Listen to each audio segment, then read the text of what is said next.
My name is Malin. I was born and raised on a farm in Genoa, and we did not have electricity until I was 10 years old. I was going to school in Milwaukee, and I had a letter from my father. He said that there was an opening at the power plant for a secretary, and would I take the job if he could get it for me. So my father, I certainly wrote back and said yes. So my father got the job. I came home on Friday. I went to work on Monday, and they never knew how to get rid of me.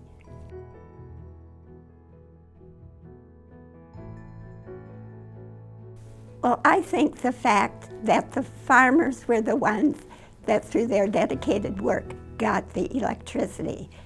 They, back in the 20s and 30s, they banded together to realize a dream, to get electricity on the farm. That was my dream too.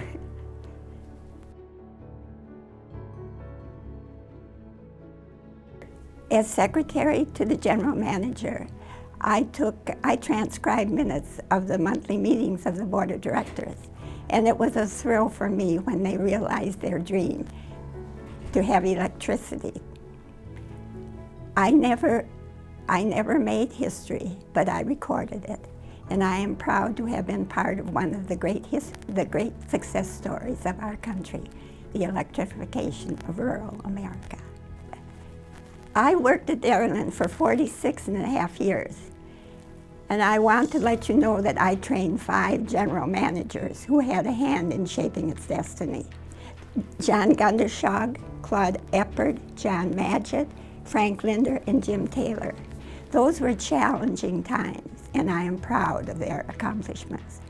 I also need to mention my co-workers, those dedicated men and women in the office, in the field, in the power plants, who persevered to help make Dairyland the success that it is today.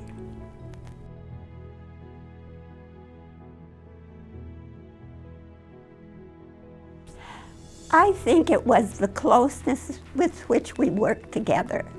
Everybody wanted it, and they all had the same say in it. It was democratic. It was the best came out of everybody. Dairyland, you know, the guys in the field, the guys in power plants, we were all one.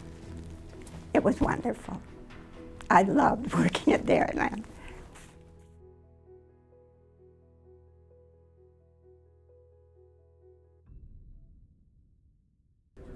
I came here with the support of Frank Linder, who at that time was general manager, and I was working for a municipal electric as manager of the electric department. I was about to leave because it was a very unsatisfactory arrangement. Frank Linder heard about it. He said, "Why don't you come to Dairyland and interview?" And I did. And I was so impressed that very shortly after that, I came to work in 1977. I was head of the power group when I came, and in 1985 was appointed general manager and served in that position until my retirement in 1990, 25 years ago.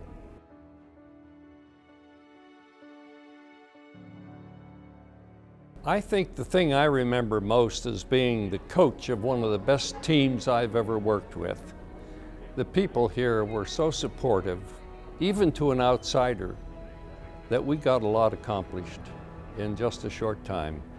I've made many friends, probably a couple of enemies, but by and large, this was a very happy association for me.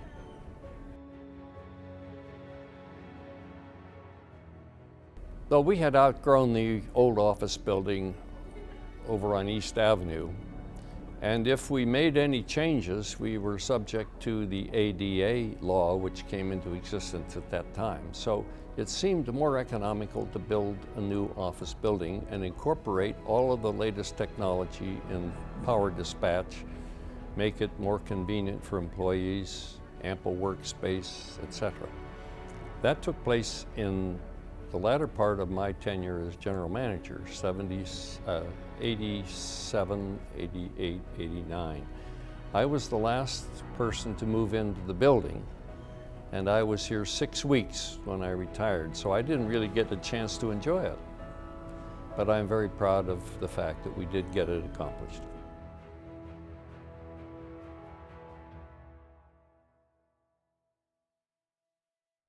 My name is William Berg, but I've always gone by Bill.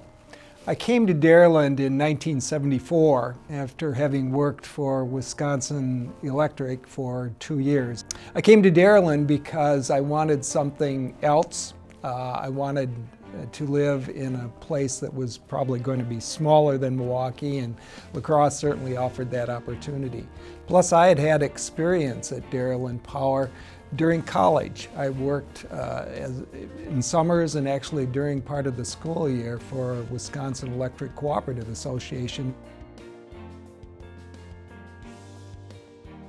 It was a tremendous challenge. I debated long and hard whether I even wanted to apply for that job. I was only 40 years old when the applications were due.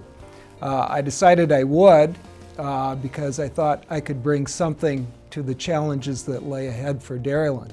What I thought the first day I was selected was, why did I do this and what am I really getting myself into?